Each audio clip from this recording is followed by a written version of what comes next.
What's up mga idol? So, water break muna. Rest time. So, mamaya isang round pa tayo.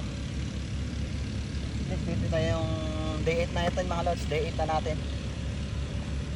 So, masarap yung pakiramdam. Sumisigla ang katawan sa ating jogging araw-araw.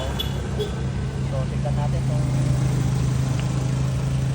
kaya natin ibit yung timbang natin na nakuha natin dun sa US dati.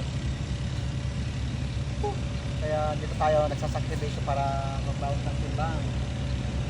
Para din sa kalusugan natin yan mga lods. So, kailangan yung mga jogging.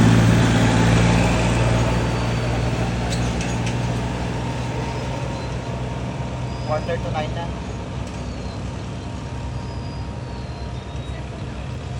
Ako din siguro after nito one more round, cool down, then good to go. Dadaan na naman tayo sa paborito natin. Lugawan mga lods, lugawan. Pakain na naman tayo ng lugawan mamaya. Ito yung pinakamasarap na almusal natin pagkatapos natin mag-jogging.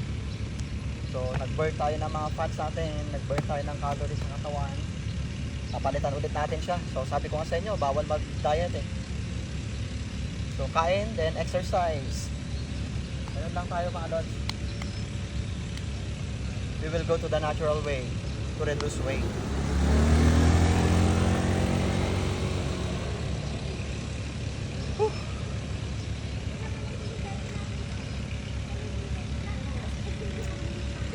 After nito, pagkakain natin, sarap na yung pakiramdam natin mga lods.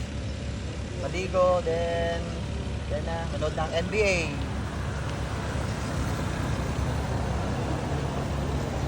Okay, hanggang sa muli mga idol. Salamat ulit sa pagsama sa akin. This is Leonard Niles saying bye-bye. God bless.